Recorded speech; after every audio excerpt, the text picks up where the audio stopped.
Bueno, muy bien, buenos días. Buenos días a ustedes. Buenos días.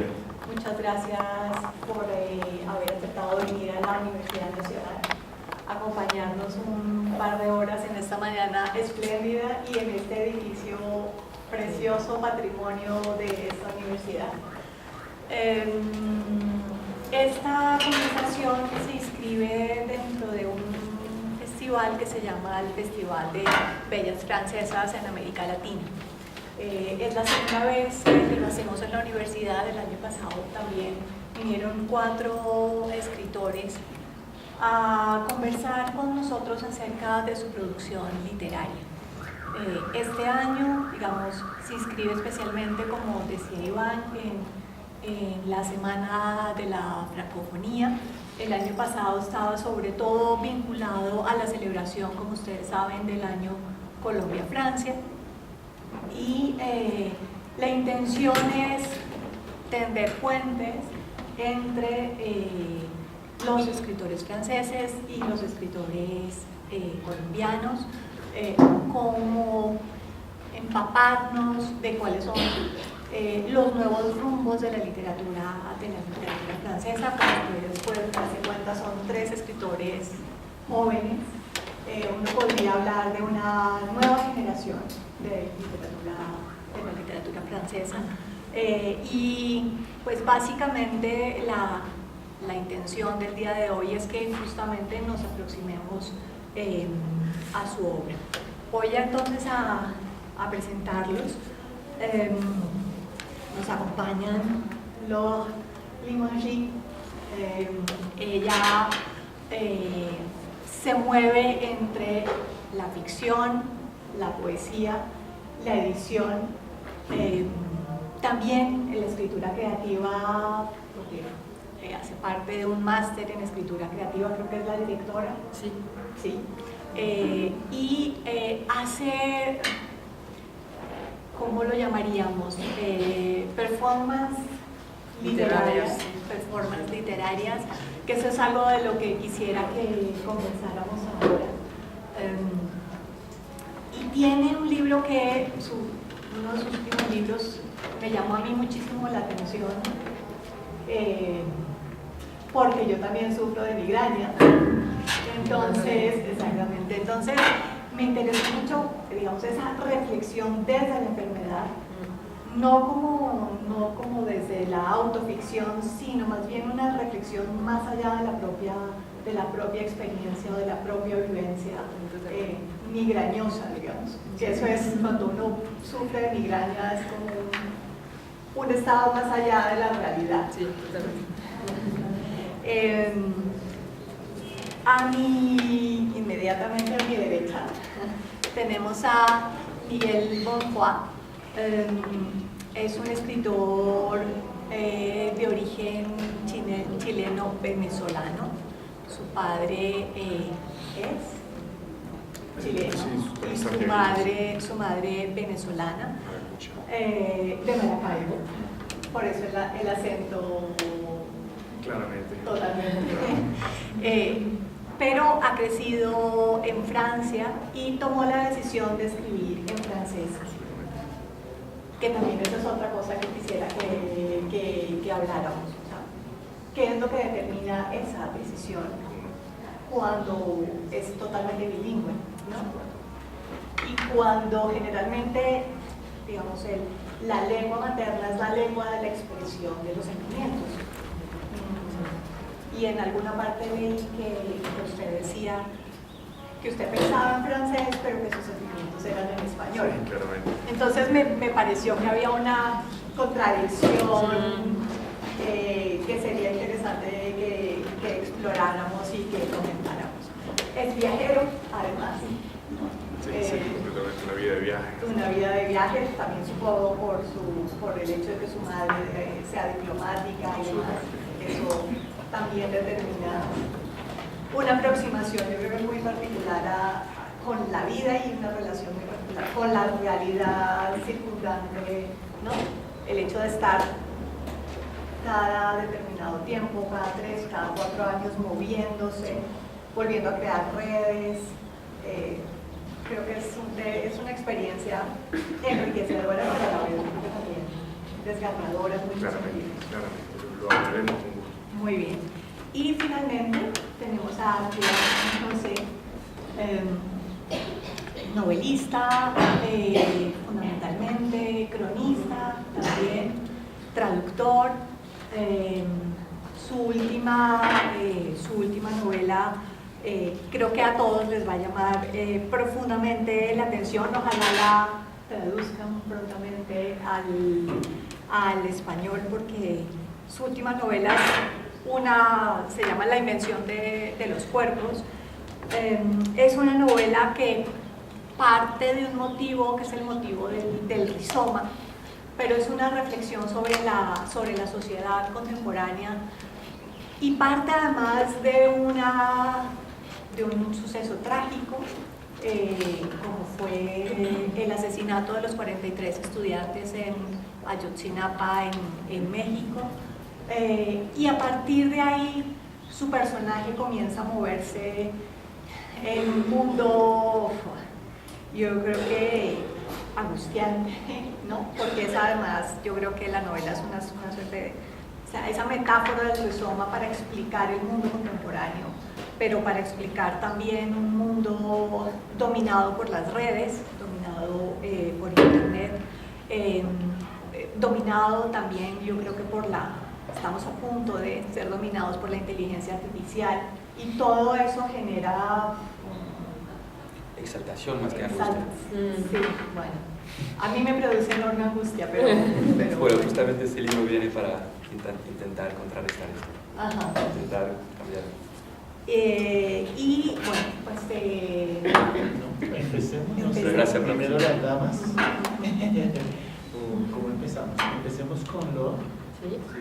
Que nos hable un poco de su experiencia de escritura, algo sobre el performance literario, ¿no? Que es algo que está muy de actualidad también. Entonces podríamos empezar por ahí. Vous parlez français? J'y vais moi? Absolument. Si, si. Vous le corrigerez. On n'est pas là pour corriger.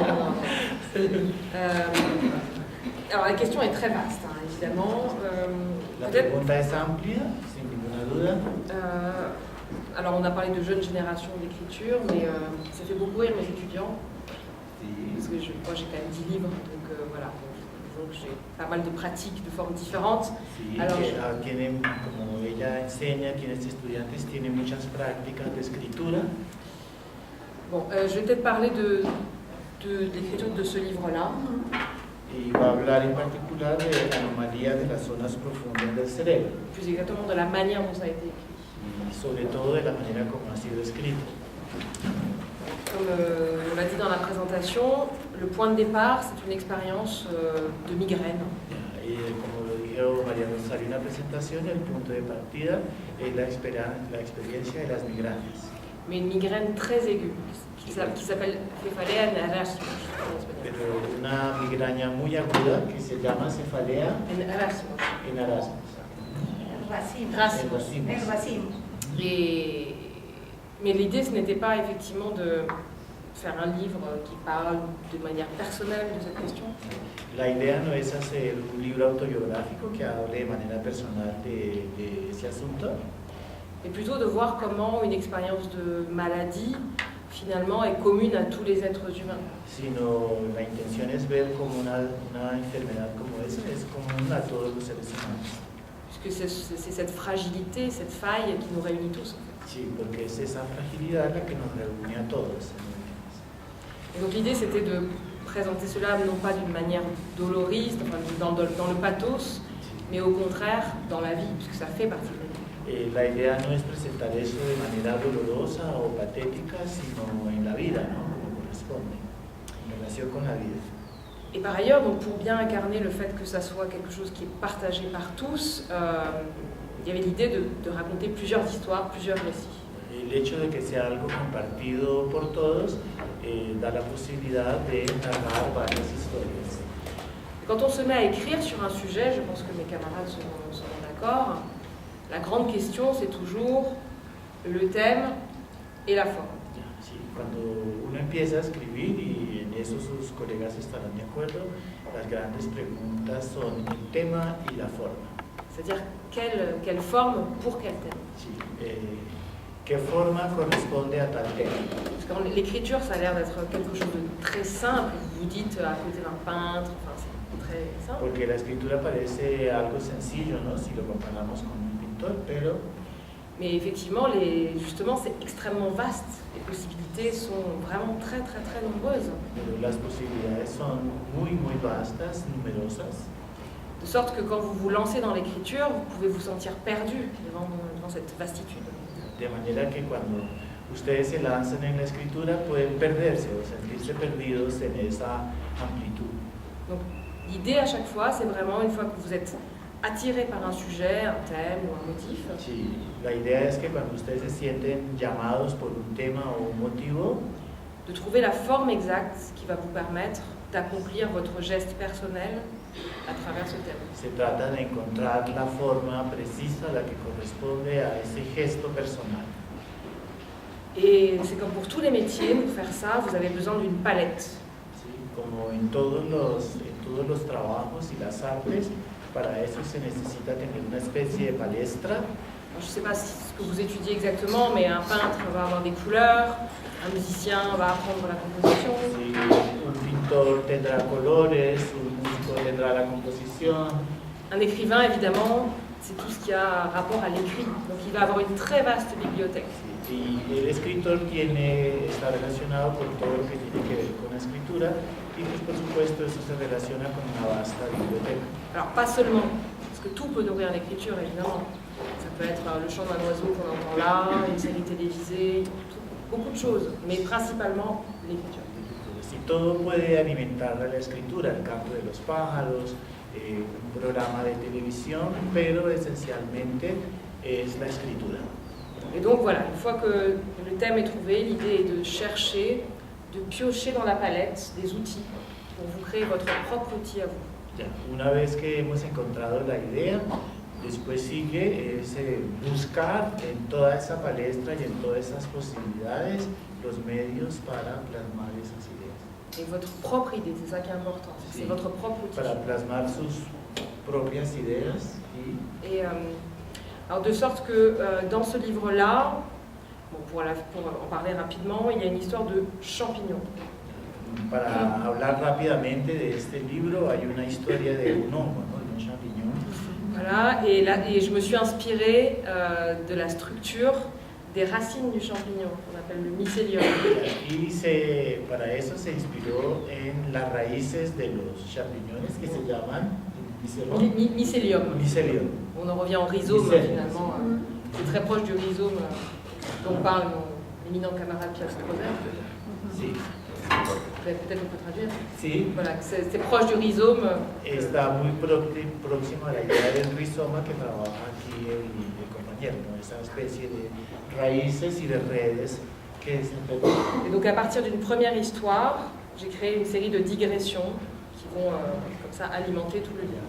A partir de una historia central se crean una serie de digresiones, ¿no? Que van a alimentar toda la idea. Et enfin bon, il y aurait beaucoup de choses à dire, mais pour pas trop. Il y a aussi l'idée de la connaissance qui est importante dans le livre. Il y a plusieurs mini-biographies de chercheurs.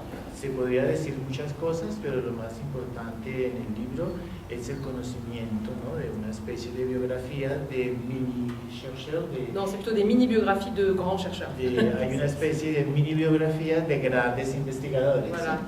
Et leur point commun, c'est que ce sont des chercheurs qui ont remis en cause une vérité établie. Y el punto de encuentro de esos investigadores es que han cuestionado una verdad que se ha más o menos establecido. Donc on pourrait dire que ce livre, c'est un peu de la fiction non-fiction.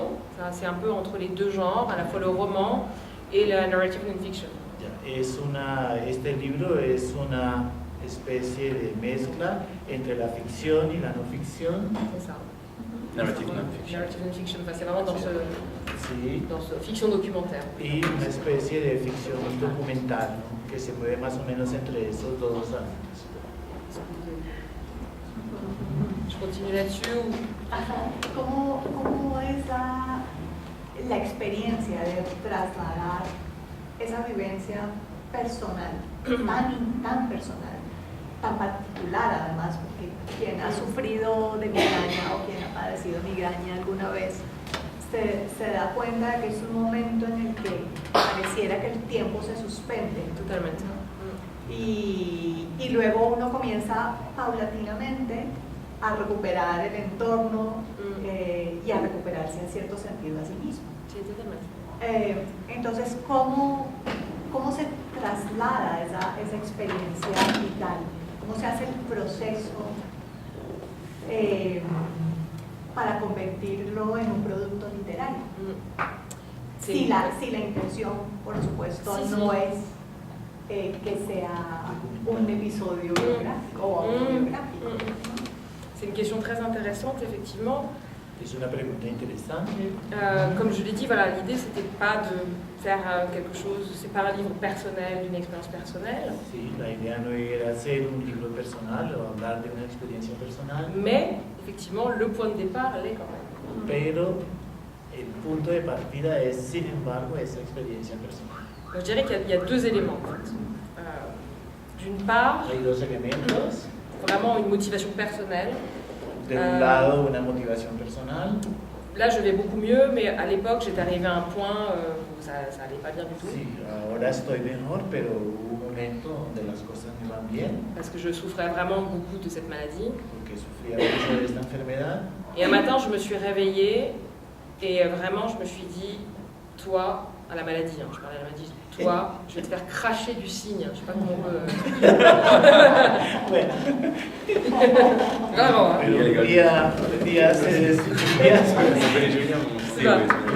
pero un día se despertó y estaba así en ese estado pues muy mal y le dijo a la enfermedad, le hablaba a la enfermedad y le dijo a ti te voy a hacer escupir Signos. Les signos, Usa es, caracteres. sí, voilà. te voy a hacer escupir Palabras. Palabras. signos lingüísticos. Voilà. Donc il y avait une idée de révolte contre cette Hay maladie. una idea de una especie de revuelta contra esa enfermedad Et je voulais la battre y quería combatirla et je l'ai battue. y la vencí. Et tous les matins, j'ai été animée d'une espèce d'énergie comme ça, Y todas las mañanas estaba como llevada por una especie de energía, qui a donné lieu à ce livre-là. sí, que ha dado lugar a ese libro, ¿no? A la escritura de ese libro. Mais de l'aspect littéraire, pour parler de la deuxième partie, Sí, el aspecto literario, para hablar de esta parte, je ne voulais pas, enfin je voulais vraiment que ce soit un livre qui parle de manière plus générale de ce que j'ai dit au début, c'est-à-dire de ce rapport à la douleur. quería que este libro hablara de manera general de la relación que se mantiene con ese dolor, Parce que je voulais transmettre quelque chose de cette expérience, porque quería transmitir algo de esa experiencia et ne pas me refermer sur cette expérience. y no encerrarme en mí mismo. C'est pour ça qu'il y a beaucoup de digressions, beaucoup d'autres histoires, et je pense que c'est quand même un livre assez lumineux, malgré le point de départ. Y es por eso que hay digresiones y hay otras historias y eso hace que el libro sea bastante luminoso, ¿no?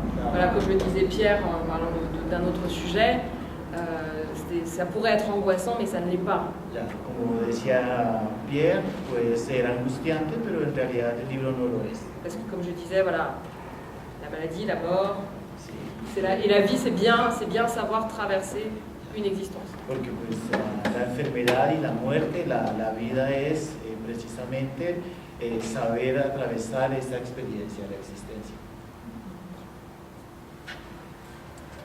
Si tienen preguntas. Si hay Sí, sí, preguntas, totalmente. chicos, Estamos aquí como para... aprovechen para preguntar.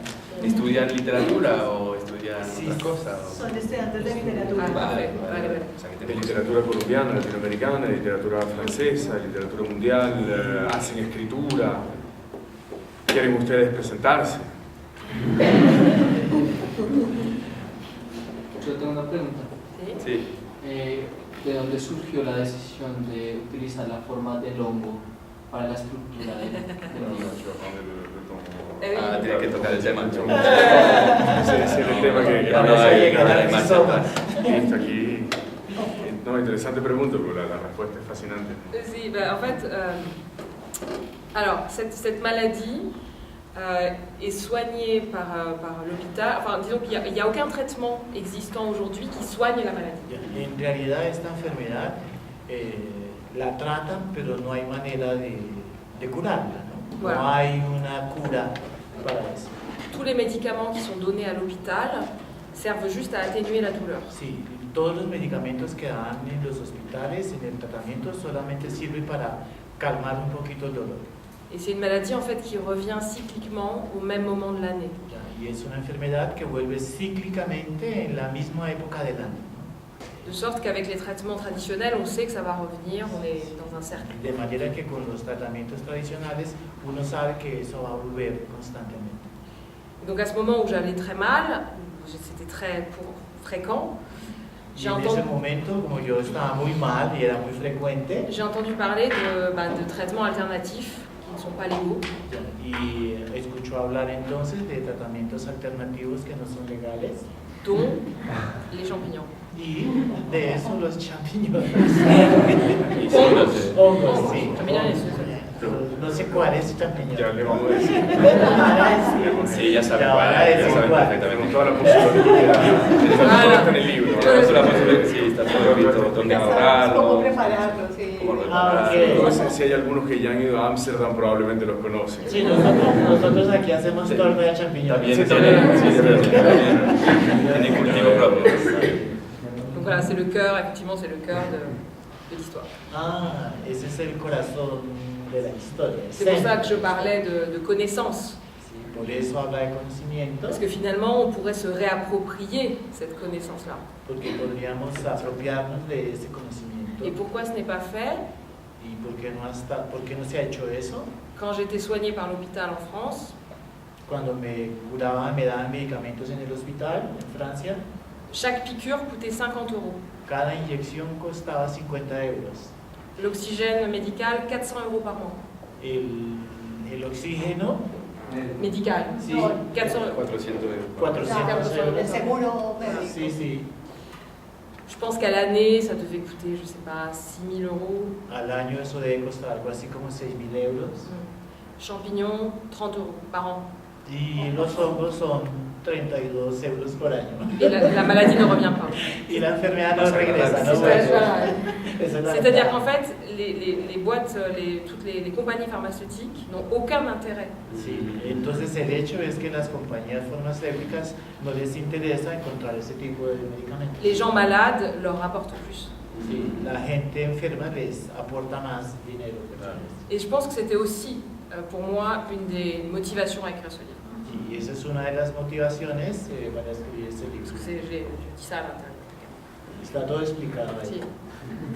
Y el libro además es realmente bellísimo, estamos esperando ver si es posible hacer traducciones porque, como le dicen, no solamente es una manera de estar en contra de las empresas farmacéuticas, no solamente es algo sobre la migraña, hay algunos momentos o algunas páginas que son realmente sublimes sobre la migraña, pero por otro lado también, como lo estaba explicando, es un viaje por la literatura y van a tener una cantidad de escritores, cantidad de pintores, cantidad de artistas que todos han tenido migraña.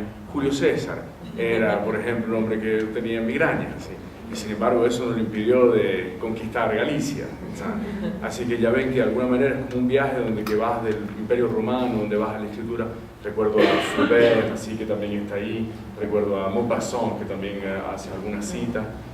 De alguna manera es honestamente una especie de mosaico, así como un mural de la migraña mundial, universal, y me parece casi un libro enciclopédico y por otro lado también tiene algo lírico, algo profundamente literario, así que consiguió un cruce perfecto, un paralelo perfecto para dar esta melaza, este cerebro, esta zona profunda del cerebro.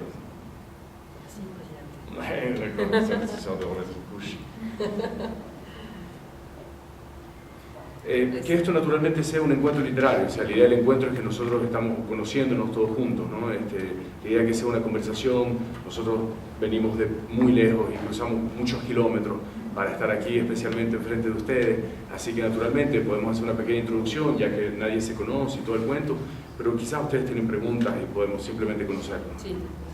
Hola, soy Daniela, Hola. estudio literatura.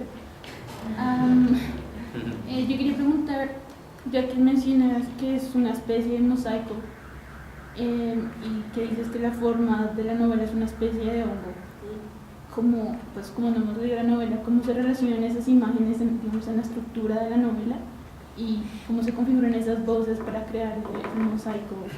Pues no sé si podrían como leernos un pedacito y cómo traducirlo para hacernos la idea.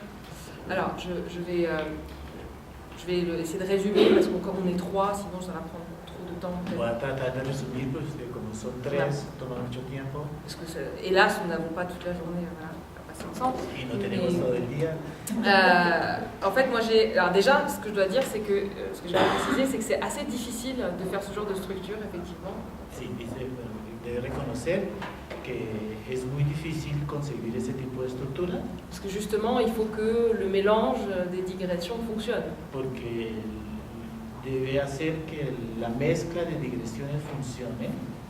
Et donc effectivement, j'ai travaillé beaucoup à partir de motifs. Sí, y efectivamente, digamos, trabajo a partir de motivos qui s'entrecroisent comme ça dans le livre. que se entrecruzan en el libro. Il y a une progression qui pourrait être un petit peu celle-là en fait, avec Sí, des boucles. en una progresión más o menos así, en espiral progresiva. Alors j'ai plus d'exemples en tête, mais par exemple un motif particulier va se retrouver, je dirais n'importe quoi, une fleur par exemple, va être dans une histoire et dans une autre histoire qui n'a rien à voir. Aunque no tiene ahorita un ejemplo así muy preciso, explica que, por ejemplo, una flor que aparece en una historia al inicio va a encontrarse en otra historia más adelante. Heureusement que Pierre se souvient, oui, par exemple il y a l'image du lac qui est très présente. Afortunadamente Pierre se acuerda que hay una imagen del lago qui est vraiment, qui relie tout l'ensemble du livre. que reúne todo el conjunto del libro. Puisque le lac, il y a l'idée de l'eau dormante et donc cette espèce d'angoisse. Porque en el lago hay la idea del agua que duerme, durmiente, y hay esa especie de angustia que la acompaña. Et c'est vrai qu'au cours de l'écriture, j'ai passé beaucoup de temps à déplacer des éléments, à les replacer. En el proceso de escritura pasó mucho tiempo desplazando, ¿no? Ubicando en un lugar y otro las historias. Et pratiquement, par exemple, là je l'ai refait pour, enfin là, il n'y en a que quelques-uns, mais j'ai travaillé avec des codes couleurs, beaucoup. Y por eso ha trabajado con esas marcas de colores. Donc chaque type de récit avait une couleur différente. Cada tipo de relato tenía un color diferente. C'était aussi une manière pour moi de voir sur la tranche si la répartition était bonne. Es una manera para ella de ver si la repartición es buena sobre el lomo del libro. Mais c'est vrai que ça a pris du temps parce que c'est le genre d'équilibre voilà, il faut vraiment être très fin dans cet équilibre. Eso tomó mucho tiempo porque es un tipo de equilibrio que debe ser muy fino y que, pues, que toma tiempo para organizar. C'est avec camarades. Muy bien, sí. Va a ser una conversación colectiva, pienso. Exactamente, sí. El doctor. Sí, no sé, Iván, si quieras... Veo que aquí en el caso de Miguel Bonifá escribes más relatos, novelas. No, ¿No? escribe novelas. ¿Novelas? Porque aquí veo relatos al algunas... principio, sí. Sí. Para Bueno, contestar. Pues me permite, sí, escribe más novelas. Sí, totalmente, absolutamente. Pero aquí veo que hay una, dice Ica, Claro. y otros relatos. Sí. Nosotros no Claro. tenemos Por novelas supuesto, cortas. Por supuesto. Efectivamente. Yo empecé con los cuentos y después pasé a la novela. A grandes rasgos, como lo estabas explicando también, tuve una vida muy desordenada, de muchos viajes, por ser hijo diplomático, y llegué a Francia hace más o menos unos 5 años. Antes de eso había estudiado en la Sorbona, entonces yo estudié los 5 años en la Sorbona clásico en letras modernas, ¿no? Consideran la modernidad de la literatura a partir del medioevo hasta el siglo XX. Entonces te lanzas los 6 siglos y cada año está dividido en 2 semestres, ¿no? Son 6 semestres. Entonces te lanzas del medioevo hasta el siglo XX, pasando por toda la literatura francesa, y cuando llegas al máster, entonces te especializas. Especialistas o siglo XVIII, siglo XIX, o medioevo, o siglo XX. Yo me especialicé en el siglo XX, en la literatura comprometida, y escribí entonces unas tesis sobre Romain Gary, sobre Louis Aragon, sobre Paul Nizan. Si ustedes quieren, más tarde podremos hablar de todo eso. En el instante entonces en que me dieron ya el diploma diciendo que era maestro en letras y todo el cuento, entonces recuerdo que nos fuimos a tomar un trago con los amigos en Saint-Germain para poder festejar el momento de los 5 años de estudio y me di cuenta que nos pusimos a hablar durante 2 horas de la posición de la coma en la obra de Proust. Y ahí entonces me di cuenta que estaba muy alejado de la realidad del mundo, muy alejado de la condición humana, muy alejado también de mis raíces venezolanas y latinoamericanas, que estaba viviendo una especie de burbuja de burguesía perfecta francesa en la que la gente se expresa así en alejandrinos y en octosílabas para poder simplemente pedir una birra en un bar. Entonces nada, agarré un avión, solo ida y no vuelta para venir a Venezuela y estuve trabajando durante 3-4 años en la Revolución Bolivariana, en la Plaza Bolívar, ocupando el brazo cultural Fundarte, ¿no? Que es el brazo cultural de la Alcaldía de Caracas. Y ahí entonces durante 4 años no estuve escribiendo ni una sola línea, traté de poner de lado totalmente todo lo de la Sorbona, todo lo de la literatura, tratando de poner de lado todo lo del mundo de las ediciones francesas, queriendo realmente volver a conectar con cosas que tenían que ver con la realidad del mundo, ¿no? Y no con una especie de aula así, de esfera un poco mística y literaria y lírica. Y naturalmente, como ustedes lo saben, en muchos países del mundo, no solamente en Venezuela, sino también probablemente en Colombia, uno tiene que hacer 2 trabajos para poder pagar su alquiler. Entonces, en la noche, yo era profesor de francés en la Alianza Francesa.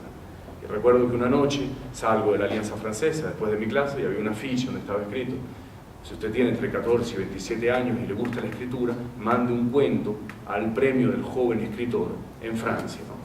Entonces ellos tienen un círculo de benévolos, reciben los cuentos de diferentes países y entonces hacen un sistema de embudo, ¿no? Un sistema de filtro en el que van poco a poco filtrando y te van mandando un mail. Mandé entonces un cuento, me dijeron que eran entre los 1000 primeros y empezaron entonces a todos los meses recibir un mail diciendo: usted está entre los 800 primeros, ¿no? 700 primeros, 600 primeros, 500 primeros. Y a cada vez vas recibiendo el mail diciendo: coño, todavía estoy en el embudo, ¿no? Todavía he ido pasando los filtros, tal. Hasta que efectivamente les paso los detalles, ¿no? Para hacer la cosa rápida y para tener una verdadera conversación literaria. Me gané el premio y la idea era que te pagaban un ticket de avión para ir de Caracas a París, París-Caracas, ¿no? Y pasar una semana en Francia para conocer a los editores, conocer los libreros, conocer el círculo de benévolos, conocer un poco todo el sistema del mundo editorial, ¿no? Del mercado del libro en Francia, del cual podremos hablar más tarde si a ustedes les interesa, las estructuras editoriales en Francia, cómo vive un escritor, cómo es el mercado del libro, y nosotros tenemos 3 experiencias muy distintas y para darse una idea un poco de cómo vive hoy en día un escritor que tiene 30 años. Entonces efectivamente llegando a Francia me pusieron en el salón del libro, ¿no? En Porte de Versailles, enfrente de una asamblea, y tuve que entonces que hacer el discurso para recibir el premio. Y en el momento entonces que terminé el discurso se me acercó una mujer que se llama Émilie Colombani, que es la editora del libro, de mis libros después de las novelas, y me dijo: mira, muy simpático el cuento que escribiste sobre Ícaro, una reescritura del mito de Ícaro, ¿no? Con el laberinto, con el Minotauro, con Dédalo, ustedes conocen la historia, el sol, ¿no? Las alas, la cera de abeja.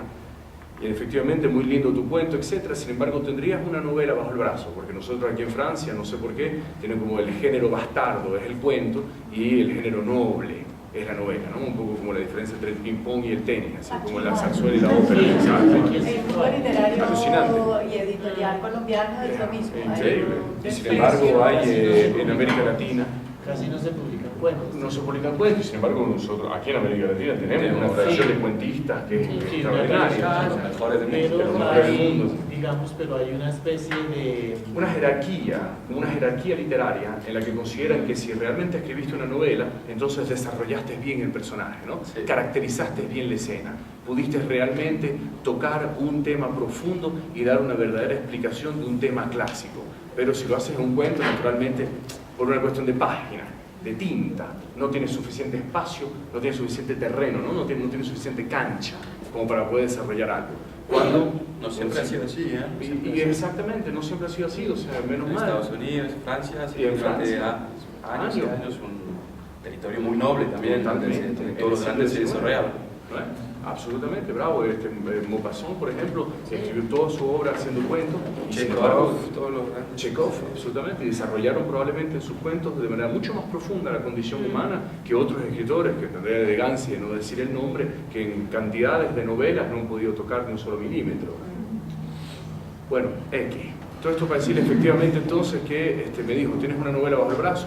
Y yo le mentí, le dije, sí, absolutamente, tengo una excelente novela bajo el brazo. Y me dijo, bueno, buenísimo, quise leerla. Le dije, bueno, dame unos meses para trabajar un poquito el principio, para trabajar el final, para trabajar una sorpresa. Hay unos excesos que quisiera cortar, así, hay mucha grasa todavía en el libro, ¿no? Había que quitarle cantidad de la grasa, guardar el hueso. Y efectivamente nunca agarré entonces el avión de vuelta, me quedé en Francia, me encerré en la Biblioteca François Mitterrand, en la Biblioteca Nacional de Francia, y entonces escribí en un año El viaje de Octavio, ¿no? Que es la primera novela.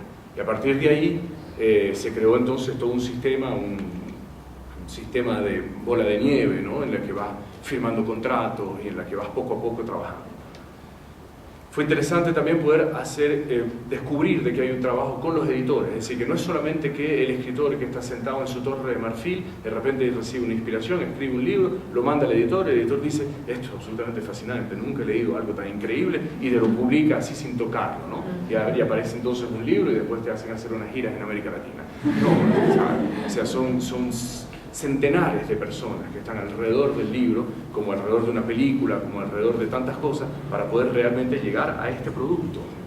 Y los editores hacen un trabajo también de editing, es decir, que agarran el libro y empiezan a trabajar contigo la frase, la redondez de la frase, el espíritu, la respiración, el aliento del libro, así, que no es solamente que tú agarras y lo escribes, tú lo que haces es un boceto, y después entonces con el editor lo empiezan a trabajar juntos, ¿no?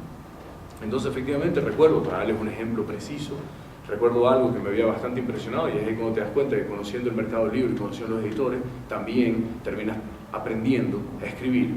Recuerdo que una frase yo había puesto, le soleil faiblissait, virgule, sans faire de bruit. El sol se fragilizaba, ¿cómo? Sin hacer ruido. Entonces ella me había subrayado el sin hacer ruido y me dijo, ¿qué es esto? Digo, bueno, es sin hacer ruido. Sí, pero cuando el sol baja no hace ruido. Digo, pues yo sé, sin embargo, es como una metáfora, es una licencia poética, ¿sabes? Me estoy permitiendo una coquetería, ¿sabes? Y me dijo, sí, pero esta metáfora no está en coherencia con el fondo del libro. Exactamente lo que estaba diciendo Locke hace poco, es decir, la forma y el fondo tienen que estar juntos, ya que el libro hablaba de un analfabeto, el libro hablaba de el iletrismo. Entonces, todo el campo léxico alrededor del libro tiene que tener que ver con la página, con la tinta, con la mano, con la pluma. Si, por ejemplo, tu personaje fuese un músico, entonces sí puedes decir en tu descripción, que no tiene nada que ver con el personaje, pero en una descripción que tiene que ver con el paisaje, el sol bajaba sin hacer ruido.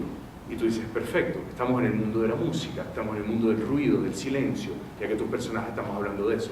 Pero aquí estamos hablando de letras, ya que el personaje está aprendiendo a escribir y a leer. Entonces, ella me decía, el sol bajaba y el día se cerraba como las páginas de un libro. O el sol se bajaba y las nubes se llenaban de tinta. ¿Sí? Decía, hay 1000 metáforas que puedes utilizar, pero con el mundo del analfabetismo, y lo que permitiría entonces es crear una coherencia con el texto, de hacer entonces que el texto es perfectamente redondo y que en ningún momento hay unos tropiezos, hay algunas torpezas. El hecho entonces de, cuando estás escribiendo sobre el Caribe y de decir, un personaje se enamora de otro personaje y de repente entonces deja de quererla, sus sentimientos se borraban en su corazón como el hielo al sol.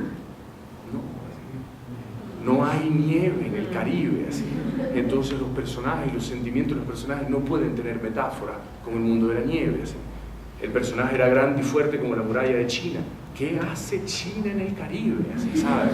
Nada. Tiene que haber una coherencia. Sin embargo, si estás haciendo un libro sobre Marco Polo, entonces sí puedes decir que el marino que acompañaba a Marco Polo era grande y fuerte como la muralla de China, porque hay una coherencia con lo que estás escribiendo. Eso fue una de las cosas interesantes, que me di cuenta a qué punto el fondo y la forma tienen fronteras porosas, como lo explicaba mucho mejor que yo Locke, y mostraba entonces a qué punto podías escribir con redondez. Así. Más o menos esa es la presentación. Después, naturalmente, podemos hablar un poquito más, pero yo pienso que sería interesante que conozcamos también el trayecto de Pierre para que ustedes se hagan una idea más o menos de quién tienen enfrente y después vemos de qué hablamos. La experiencia fue similar, digamos,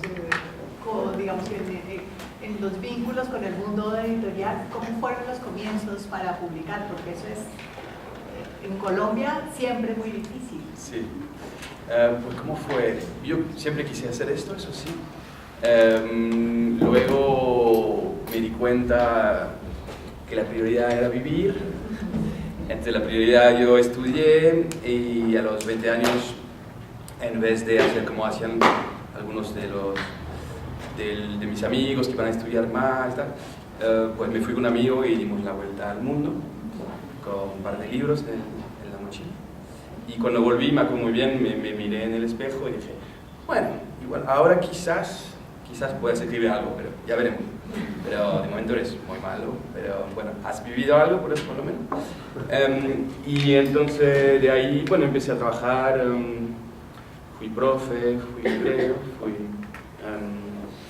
un periodista, me fui a vivir a Barcelona. Ahí empecé a escribir más, o sea, sí, más intensamente. También salía bastante de fiesta, o sea que había que encontrar un equilibrio, pero también hacía parte de la intensidad de las cosas. Y poco a poco así se hizo así y empecé a mandar un manuscrito y el editor me llamó. En Francia, si escribes un texto que esté más o menos interesante, o sea, todos los textos que mandas a las editoriales los miramos, los leen y los estudian. Y yo hice ese trabajo también de lector en una editorial y se ve muy bien y rápidamente si hay algo interesante o no. Entonces ahí se llama el escritor y se empieza a trabajar con él. Y dice, bueno, publiqué mi primera novela, 28, luego una segunda, tercera, y una cuarta. Y nada, ahora intento hacer un equilibrio entre, a ver, es mi profesión, es lo que hago. También me gusta hacer a veces otras cosas para no encerrarme, para no volverme loco, sobre todo, porque es un tipo de locura, la escritura posible. Entonces, bueno, como todos nosotros hacemos, yo qué sé, también doy clases de creación literaria, hago también espectáculos, o sea, lecturas musicales, y bueno, serie de cosas, traducciones también. También para eso, para abrir el campo, porque la contradicción es como que la vida y la escritura andan juntos, pero a veces como que o sea, la escritura te puede tender a encerrar en algún momento, cuando siempre tienes que estar abierto a todo, hay que tener como un tipo de equilibrio y que sobre todo la escritura te ayude a vivir y sobre todo no encerrarte. Entonces, bueno, ahora creo que he encontrado ese equilibrio y es mi profesión y es lo que hago, y además creo que tenemos eso en común también, que necesita tiempo, o sea, se necesita, es muy difícil aliar, se puede, pero aliarlo con un empleo a tiempo completo se puede hacer, obviamente se ha hecho y los grandes tenían, pero es como hay que lanzarse todo el día durante meses y meses, y luego vamos, por ejemplo, estamos aquí, o sea, todo esto de... La escritura requiere también serenidad. Serenidad y inquietud, las dos cosas. Sí, totalmente, sí. Digamos, serenidad de las urgencias de la vida cotidiana, digamos. Sí, pero nunca se acompaña de esto, porque siempre, claro, tienes que también comer, entonces hay que tener el equilibrio y es muy difícil. Yo durante años sí quería escribir, pero tenía que ganar mi vida. Y obviamente al principio, bueno, es difícil. Entonces, me acuerdo muy bien, tenía como 26 años y estaba en el paro y bueno, es el momento, me lanzo, pero claro, igual era muy joven para, yo qué sé, y no encontraba ese equilibrio del que hablan. Y son años de poco a poco y también estar un poquito más tranquilo con tu escritura, con tu trabajo, saber qué camino eliges. Hablabas bien de esto, como al principio es como toda una... No sé, como para nosotros hay hay un mundo literario de todas las posibilidades y tú, cuál es tu camino, entonces intentas por ahí, intentas por allá y al final ves más o menos que cuál es tu trabajo, dónde va a ir, en qué dirección. O sea, estos son años de... Y sí, lo de la serenidad es interesante porque hay que estar inquieto también. Si es demasiado, o sea, la serenidad es los malos escritores. Son terribles porque son demasiado serenos. On est un peu à flanc de montagne dans l'écriture. On marche à flanc de montagne. Sí, varias veces haces encuentro y dice la gente, qué triste, ¿no? Su libro, que poco sereno justamente. Y a ver, ¿qué quieres? Da un manual de alegría. No, yo espero que mis libros sean alegres, pero obviamente que hay inquietud, inquietud quiere decir en el sentido de que hay preguntas, hay un conflicto con el mundo, también hay conflicto con la realidad, pero conflicto creativo. Pero un escritor, como un músico, como un artista, es que en algún momento ha tenido el mundo, la realidad delante de él y se ha chocado. O sea, Picasso porque intenta torcer la cosa y mirarlo del otro lado, pero porque se ha enfrentado a esto. Entonces, sin inquietud no hay arte. Bueno, sí, esto es un poco mi recorrido, digamos. Si quieres puedo hablar de rizoma. Sí. Una palabra porque para rebotar. Porque tenemos aquí tuvimos un champiñón Un y ahí tenemos la planta vivaz. Exacto. Entonces, sí, me gustaría que habláramos del rizoma. Sí, pues no sé si a ese libro muy importante que es la introducción de Mille Plateaux, de Gilles Deleuze y Félix Guattari, dos filósofos muy importantes franceses. Y entonces el libro, Rizoma, explica muy bien esta idea. Deleuze dice que el pensamiento, según él, tendría que ser como el rizoma, que son las raíces de esa planta vivaz, que se desarrollan de manera libre, de manera salvaje, que no conocen el arriba, abajo, o sea, no hay fronteras y no hay jerarquía, ¿no? Todas las estructuras humanas de pensamiento siempre han funcionado como un pirámide, como cosa binaria, como algo. Hay al arriba y al abajo, ¿no? Hay un punto de tal. Él dice, no, tenía que ser una estructura salvaje, ¿no? Con puntos así que se enlazan entre ellos, como funciona el cerebro, ¿no? El cerebro funciona así. Bueno, entonces explica esto, pero hablando, claro, del pensamiento, hablando en filósofo. Y cuando leí ese libro dije, ay, pero imagínate en literatura, ¿qué sería esa idea en literatura? ¿Qué daría esa idea en una novela? Porque estamos acostumbrados a que la novela empiece acá, acaba acá, y entonces entre los dos vamos haciendo un dibujo, pero imagina una estructura así como totalmente estructurada. Y también cuando leí ese libro pensé, estamos en 72 y describe perfectamente la estructura de Internet, sin conocerla obviamente porque a este momento es ARPANET, que es la vieja versión de Internet.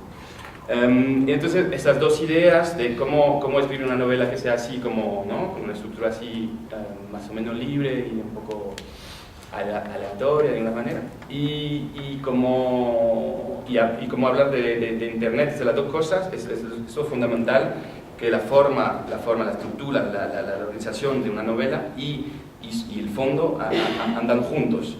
Que si quería hablar de eso, quería hablar del mundo que tengo delante de los ojos, quería hablar de Internet, quería hablar del cuerpo, pues tenía que encontrar una forma que corresponda, ¿no? Entonces intenté hacer esa forma, que es como, bueno, hay varios personajes, varios tiempos, varios momentos, varios espacios, que se enlazan de manera así como, a veces hay cortocircuitos, a veces hay pasajes, hay puentes, ¿no? Para intentar recrear pues esa organización espacial. Y esto, y preguntarme exactamente cómo hizo Laure, de cómo crear una estructura narrativa que uno corresponda a la realidad que quiero describir y también que corresponda al pensamiento, al cerebro, el champiñón del cerebro, ¿no? Tiene esta estructura el cerebro funciona así, haces todo el rato puentes entre zonas del cerebro, aisladas o no, Pues esto, intentar esbozar, eso es el principio de la idea, pero esbozar una narrativa así como, bueno, que vaya, si puede ser, a la velocidad del cerebro y la velocidad del mundo que tenemos delante. Por una inquietud de ritmo también, de la velocidad de la música, también la música funciona así también. Pues esto es un poco a grandes rasgos la idea. Ya Pierre había trabajado sobre ese tema cuando su libro anterior, que es una cosa bellísima, una obra maestra que se llama Heroica, y que es una especie de biografía más o menos de Jean-Michel Basquiat, el pintor Basquiat, y efectivamente ya él había de una cierta manera tratado de buscar en su cabeza cómo iba a ser para poder trabajar en la estructura narrativa y en el desarrollo novelesco del libro, que pueda estar también ahí ese desorden ordenado, esa especie de coherencia estallada que ves en las obras de Basquiat. O sea, cómo hacer para escribir como él pinta, ¿no? Y hoy en día es lo que está tratando de hacer Pierre, que lo hace magníficamente en su nuevo libro, se llama La invención de los cuerpos, que es idea de cómo hacer para escribir una novela que se parezca a la red de Internet. Y sin embargo, en los dos casos consigue una estructura que se sigue, pues, que es lineal. O sea, no es algo desordenado, no es que los agarres y no entiendes nada de lo que está pasando y entonces vas de frase en frase y tú dices que el señor está loco. No, para nada. Al contrario, tú sigues un personaje, hay un desarrollo, hay un arco transformacional. Y efectivamente Basquiat ya tenía esa música, esos colores. Quizás nos puedas hablar un poco de esa biografía. Claro, se entiende exactamente, porque, o sea, se debe entender porque no tiene que ser gratuito, no es porque voy a volver loco, o sea, digo, y seguir el pensamiento. No, porque todo tiene que tener una lógica y una coherencia también. Sí, Basquiat pues fue exactamente, gracias doctor por esa presentación, fue exactamente esto, era como, no sé si ven sus cuadros, no sé si han visto algún, bueno, gracias gracias a internet, pues en poder poner Basquiat, B-A-S-Q-U-I-A-T, perdón, y ver, bueno, es uno de los pintores del siglo XX más importante. Murió a los 27 años en Nueva York y tuvo una vida muy intensa, muy corta también, y su obra es igual. Entonces son cuadros muy grandes, formatos inmensos, donde hay una inmensidad de elementos que parecen desordenados, pero que de una forma hacen una coherencia, colores, esbozos de cuerpos, palabras en todos los idiomas del mundo, porque en Nueva York se hablan todos los idiomas del mundo. Él quiere intentar hacer entrar el mundo entero en un cuadro delimitado. Entonces, por supuesto, había que intentar, si yo hablara de él, y es una novela, pero sobre su vida y su arte, tenía que encontrar una forma adecuada. Y entonces hice como esa serie de capítulos cortos que van y vienen en el tiempo y en el espacio, y que acaban, si funciona, acaban formando pues otro cuadro que no se quiere comparar con los suyos, que son obras maestras, pero que intentan pues esto, reproducir y la energía y su genio de esbozar cuadros. Y sí, ¿qué quería decir? Otra cosa, pero se me fue. Quería hablar de la medicina china. China también, sí, pero la habrá en un segundo tiempo. Pues esto, no. Tú hablas... Que si hay una estructura que se puede seguir. Perfectamente, no es hacer desordenado gratuitamente para nada, ¿no? Es solo que hay una ilusión de la novela del siglo XIX, que la novela europea del siglo XIX es una cosa maestra que no se puede superar, ¿vale? Okay. Pero corresponde, digamos, a un momento, a una época, y que de cierta forma es más lineal. Por ejemplo, Madame Bovary, ¿no? Vamos a coger primero. Si lo miran bien, cada capítulo es redondo, así como... y es perfecto, y es una obra maestra, así como... Pero es más lineal porque corresponde a una realidad, la de la Normandía, del final del siglo XIX, que es más redondo, más cerrado, que bueno.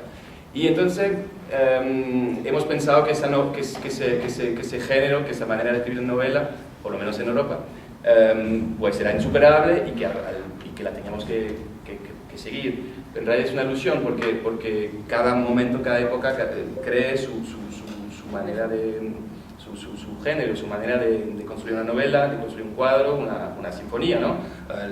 Debussy no compone igual que Bartók, que Maurice Ravel, etc. Bueno, entonces pensar solo qué significa escribir una novela en 2018, cómo se tendría que escribir y si se puede escribir igual que hace 20 años o si tenemos que preguntarnos cómo. A ver, luego los temas son siempre los mismos, hay cosas obviamente que no cambian, pero igualmente hay que preguntarse el cómo, ¿no? Si lo miras bien, cada época crea, yo qué sé, cuando estamos alrededor de la Segunda Guerra Mundial vemos muy bien las preguntas, toda la inquietud, las preguntas.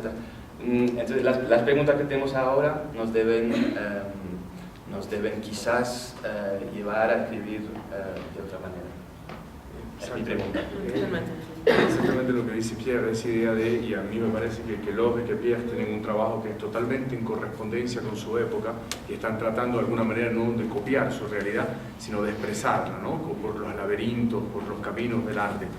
Y en ese sentido, efectivamente, sí, Madame Bovary, no sé si todo el romanticismo y el neorromanticismo en el siglo XIX, pero desde Victor Hugo, desde Chateaubriand hasta los poetas malditos, ya tienes esa especie de momento en el que, como le dice perfectamente Pierre, tienes un trabajo así casi de orfebrería, perfectamente lineal, en el que trabajas una escena, termina la escena, esa escena te va a dar una información que te va a traer una nueva escena, caminas en un tiempo absolutamente normal, casi no haces ningún flashback, en ningún momento te permite realmente coqueterías de estilo, porque rompería la fluidez de la literatura.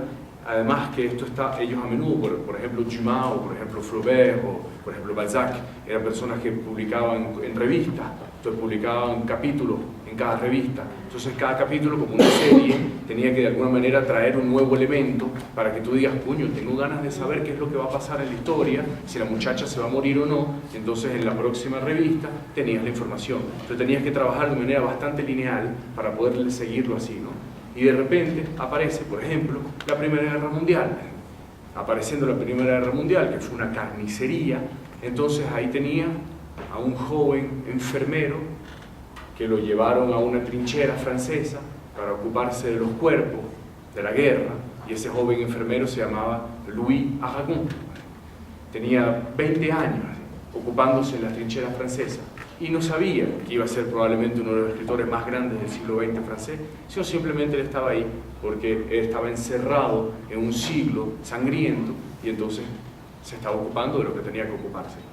Al lado de él, en la misma enfermería, de la misma trinchera, de repente había otro joven médico, otro joven enfermero que también le gustaba la literatura, que también leía Les Chants de Maldoror, de Lautréamont, ¿sí? Y ese hombre se llamaba Andrés Breton, y ese hombre no sospechaba que iba a ser el papa del surrealismo, ¿sí? No sospechaba que iba a crear una nueva manera de escribir, que después de 6.000 años de historia de escritura iba a inventar una manera de descomponer el cuerpo. Y cuando veían entonces todos estos cuerpos de la guerra que llegaban sin un brazo, sin una pierna, sin un ojo, sin una parte de la boca, entonces de repente veían como el cuerpo humano estaba desconstruido. E hicieron una analogía perfecta entre el cuerpo humano y el cuerpo de la frase, ¿sí?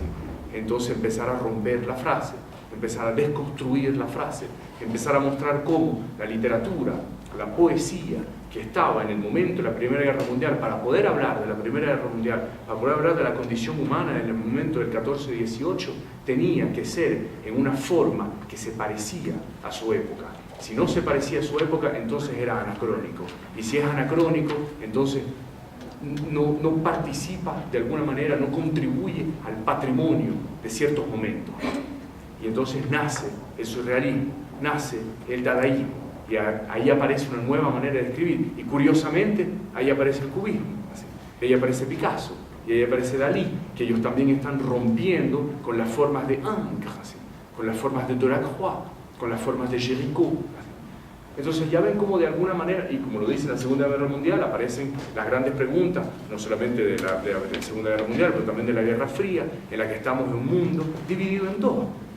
Por un lado tienes el comunismo y por el otro lado tienes el capitalismo. Y los dos se están peleando en una guerra sangrienta, diplomática, mediática, una guerra que tiene que ver con el universo, a ver quién va a ser el primero que va a llegar a la luna, una guerra que tiene hasta que ver con el ajedrez, en la que se pelean entonces los dos de ajedrez a ver quién sabe.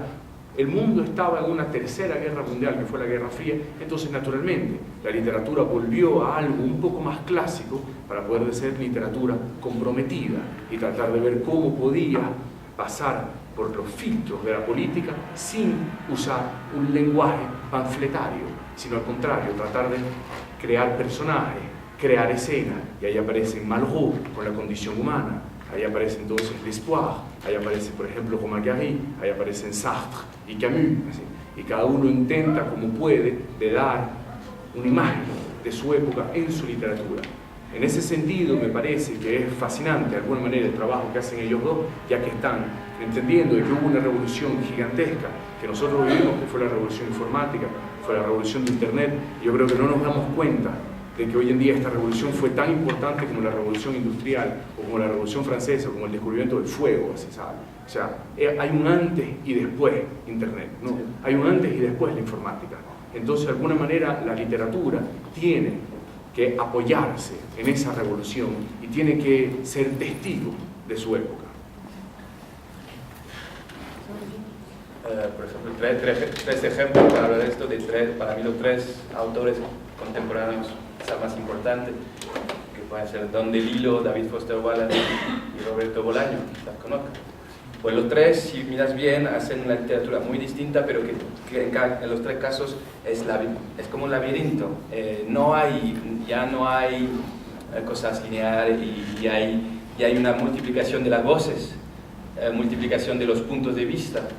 En el caso de David Foster Wallace también una literatura un poco enfermiza, pero enfermiza y solar, pero las dos cosas. Bolaño, no sé si han leído Bolaño, pero vemos muy bien que hay miles de caminos y de posibilidades de voces. Bueno, esto corresponde perfectamente al mundo que todos conocen, que todos conocemos, que es más cercano al laberinto que a una línea así como pura, como una palabra simple. Il y a peut-être aussi la figure du lecteur qui est particulièrement importante, je crois, dans cette conception des choses. Sí, en esta concepción la figura del lector es muy importante. Je pense que nous trois, on considère comme très important effectivement ce rôle du lecteur qui est un rôle actif. Creo que los tres le concedemos un papel muy activo al lector. Avec évidemment des modalités différentes, nous trois. Con modalidades diferentes. Et je pense que particulièrement dans les œuvres de montage, pero pienso que particularmente en las obras de montaje, comme Anomalie, como Anomalías, ce rapport au lecteur est important. La relación con el lector es muy importante. Parce que c'est le lecteur qui relie les motifs dont je parlais tout à l'heure. Creo que es el lector el que une todos los motivos. Et pour évoquer d'autres auteurs qui pourraient appuyer ce genre de choses, para evocar otros autores que podrían tocar estos aspectos. On pourrait parler par exemple d'un auteur britannique qui s'appelle B.S. Johnson. Podríamos hablar de un escritor británico, B.S. Johnson, qui est mort dans les années 70. De los años 70.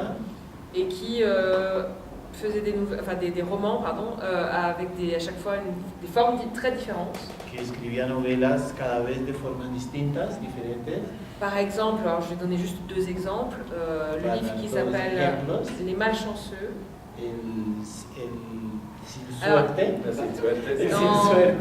En anglais c'est The Infortunates. Sí, el infortunado. Et Les Malchanceux, c'est un roman. Alors, je vais juste raconter le début. Il était aussi journaliste sportif. Va a contar el principio, es un periodista deportivo. Le début du projet d'écriture. Va a contar más o menos el inicio del proyecto de escritura. Es un periodista deportivo. Donc, B.S. Johnson est un journaliste sportif qui arrive dans une ville d'Angleterre pour couvrir un match de foot. Sí, Ben Johnson es un periodista deportivo que va a un pueblo para hacer la cobertura de un partido de fútbol. Et il arrive dans une ville, il s'assied devant son match de foot. Y llega a esta ciudad y se sienta para ver el partido. Et d'un coup, il réalise qu'il se trouve dans la ville dans laquelle vivait son meilleur ami, Y se da cuenta que está en la ciudad en la que vive su mejor amigo, qui vient de mourir d'un cancer que acaba de morir de un cáncer et qui a créé chez lui une sorte de deuil vraiment terrible. y que ha dado lugar en su personalidad a un duelo terrible. Et soudain, évidemment, tous les souvenirs commencent à se mélanger, à remonter, Y de repente todos los recuerdos se ponen a aflorar, a salir avec beaucoup d'émotions. con mucha emoción. Et c'est vraiment ce dont on parlait tout à l'heure. Il décide de créer un roman qui prend en compte cette forme-là. Y de lo que hablábamos ahora, ese señor decide concebir una novela que dé cuenta de ese movimiento. C'est-à-dire qu'il se rend compte que, voilà, on n'est pas du tout linéaire. Sí, se da cuenta que no vamos en línea recta, ¿no? Que no somos lineales. Et donc il décide de créer un roman avec des cahiers qui ne sont pas reliés. Un peu comme ça en fait. Y decide escribir una novela Avec des cahiers qui ne sont pas reliés. con cuadernitos que no están pegados, sí, unidos, Donc séparés, están todos separados, il y en a une vingtaine. más o menos unos 20. Le premier et le dernier chapitre sont le premier et le dernier chapitre. El primero y el último son... Vraiment le premier et le dernier. El primero y el último son los capítulos, sí. Mais tous ceux du milieu, on peut les permuter. On peut les lire dans n'importe quel Los sens. que están en el centro uno puede cambiarlos. Donc voilà, l'idée c'est que chaque lecteur va se faire son propre chemin dans le livre. Sí, lo que quiere decir que cada lector va a armar su propio camino en el libro. Donc voilà, ça vous donne un autre exemple d'un auteur contemporain Sí, es otro ejemplo de un autor contemporáneo qui décide de travailler sur cette notion d'absence de linéarité. que decide trabajar sobre una idea de una ausencia de linealidad. Imagino que conocen a Rayuela, ¿no? Rayuela, por claro. supuesto. Bueno, fantástico. Sí. Pues otro. Sí, sí, totalmente. O Le Jardin des Plantes, de Claude Simon, también premio Nobel de Literatura, Claude Simon, que escribió Le Jardin des Plantes, El Jardín de las Plantas, que habla esencialmente de la memoria. Y todo el libro está construido como trabaja la memoria, es decir, por fragmentos, así, por instantes, por pinceladas, y de repente a veces tiene frases que no terminan, o salta 4 líneas y empieza un párrafo con un adjetivo inmediatamente, o sea, no empieza con un sustantivo, no empieza con un sujeto, empieza con un verbo, así, como si estuviese empezando a mitad de una frase. De la misma manera que la memoria trabaja, cuando te acuerdas de un momento de amor con una mujer, de repente no empieza desde el principio, son instantes, así son fragmentos, son cuadros que se van apareciendo y la memoria lo va poco a poco reconstruyendo así con unas horas. Y lo mismo, hace ese trabajo. O sea, siempre con la misma idea, pero ya desde Víctor Hugo, que decía que la forma es el fondo que sube a la superficie. Qué linda frase, ¿no es cierto? La forma de un texto, como la forma de es finalmente el fondo del texto que termina subiendo hasta la superficie. Así que no se puede separar fondo y forma, y visiblemente, porque tú trabajas en el máster de una creación literaria, que es un trabajo extraordinario, ahí es cuando uno se da cuenta que esencialmente, probablemente, es una de las claves de la escritura. Que no es solamente preguntarse qué es lo que voy a escribir, es sobre todo preguntarse cómo lo voy a escribir. Hay un aspecto que tiene que ver con, ya usted mismo lo decía, digamos, estos caminos de la escritura de la novela, que usted señalado, pues están anticipados ya por Cortázar, obviamente, el libro de Manuel, en Rayuela, y de alguna manera son pre-internet, pero es verdad que estamos viviendo el tiempo del internet. Yo quería pensar en otro aspecto de la contemporaneidad que tiene que ver con la polifonía de voces que se dan en las visiones culturales, que son ya no estamos en la misma situación estable en la que Europa tenía un dominio sobre el resto del mundo que señalaba no solo en términos del poder político y económico, sino también el poder cultural que señalaba cuál era la norma. Ustedes señalan, dan cuenta de una historia biográfica de recorridos por otros lugares distintos de ese centro metropolitano que es Europa. ¿Cómo viven ustedes en tanto? Habría una pregunta que es el hoy de este diálogo de múltiples polos donde está en discusión ese poder tradicionalmente asignado a la metrópoli, que es Europa. ¿Cómo ven ustedes, que son escritores jóvenes, ese diálogo ya no jerarquizado de una posición de poder? Pues una palabra antes, es por eso también Internet tan importante, porque yo creo que, yo no sé cómo visualizáis el mundo, pero yo creo que cada vez más horizontal y menos vertical, que es lo que hay que intentar hacer. Entonces yo no pienso tanto en esa jerarquía. Esperemos que cada vez, justamente con esta organización que hemos hablado, se pueda formar, porque un punto y el otro se pueden enlazar sin pasar por un punto medio, ¿no? Cómo funciona Internet. Entonces yo creo que esto no es solo una organización espacial, pero nos tiene que contaminar el cerebro y tenemos que acabar pensando en esto. No hay un pueblo que debe dominar al otro, pero intentar crear enlaces continuos y sin jerarquía. Y la economía, normalmente, si todo sigue mejor que está yendo, pero tendría que funcionar así también. Un paisano de Burundi tendría que poder producir, tener su propio medio de producción sin tener que, sin tener que tener jefe y tal. O sea, la idea de Internet, si se contamina a la economía, al mundo social y también a las mentes, nos tendría que llevar a esto, a más horizontalidad, creo. Moi, je dirais que pour moi, l'écriture, de même qu'il n'y a pas vraiment de classique, par exemple, dans l'écriture. Sí, digamos que para mí la escritura, en la medida en que no hay un clásico en la escritura. Dans un sens temporel, puisque par exemple, voilà, dès qu'on lit un livre, il est présent. Sí, en el sentido temporal, puesto que cuando uno lee un libro es algo que está ahí presente. De même, je ne vois pas de hiérarchie spatiale, en fait. De la misma manera, no veo jerarquías espaciales. Il me semble que quand on choisit d'écrire aussi, c'est pas pour être dans le camp des vainqueurs. Sí, me parece que cuando uno decide escribir, no es para estar en el campo de los vencedores. Parce que finalement, c'est quand même une activité qui est étrange, qui n'est pas une activité, on fabrique pas du maïs ou des chars, je ne sais pas. Porque pues es una actividad un poco rara, que no tiene ninguna utilidad, no es como sembrar un campo de maíz. Donc il y a quelque chose quand même de militant, l'idée d'être dans un champ qui n'est pas celui du pouvoir, en fait. Sí, es como una especie de campo de un militante, que no es el campo del poder en realidad. Par ailleurs, moi, biographiquement, moi je viens de Corse. Sí, yo biográficamente, ella es de Córcega. Donc je suis dans le camp des vainqueurs. Está en el lado de los vencidos. Voilà, on a été colonisés. Han sido colonizados. La langue qui pourrait être une de mes langues ne m'a pas été transmise. La lengua que podría ser su lengua no le ha sido transmitida. Ça fait partie des gens les plus pauvres de France. Sí, hace parte de la gente más pobre de Francia. La majeure partie des Corses sont partis, sont dans la diaspora, ne sont pas en Corse. La mayor parte de los corsos son en la diáspora, han partido, no están en Córcega. Donc je pense que dans mon écriture, c'est assez important cette espèce de vision justement du monde là. Y ella piensa que en su escritura esa visión del mundo es muy importante.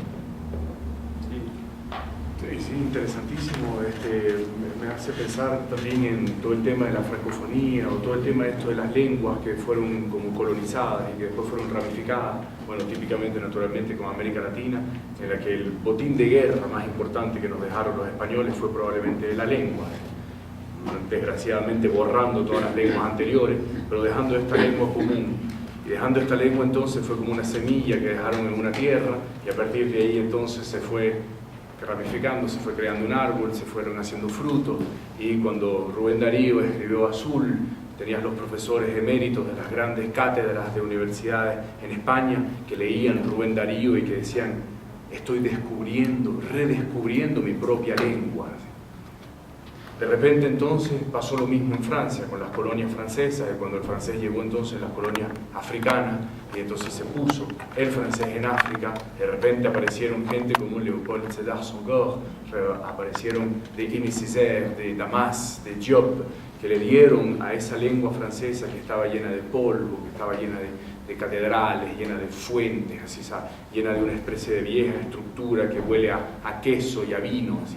Y ellos de repente le dieron un olor a mango, un olor a fruta, un olor a río, un olor a liana, un olor a selva. Y los franceses ellos mismos, leyendo la poesía de Madagascar, leyendo la poesía de Léopold Sédar Senghor, la poesía senegalés, decían, no es posible, o sea, no habíamos ni pensado en poder agarrar esta palabra y esta otra y cruzarla juntas para dar esta idea, una especie de oxímoro perfecto que le da no una frase que es contradictoria, sino al contrario, una frase que es perfectamente rica.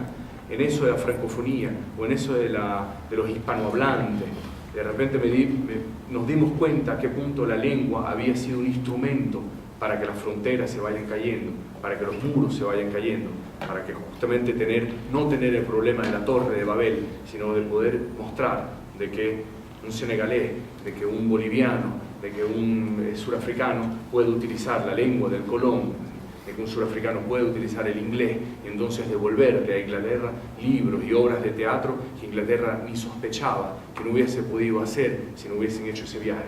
En esa polifonía sí me parece de que la lengua hace parte de un arma fundamental para que los pueblos se vayan creando más porosidades entre ellos. Tú me preguntas hoy en día en lo de Europa, es divertido lo que está pasando en Europa, ¿no es cierto? Es decir, hace medio siglo la gente se estaba cayendo a coñazos en la Segunda Guerra Mundial y todas las fronteras estaban llenas de cementerios de jóvenes y eso fue una carnicería.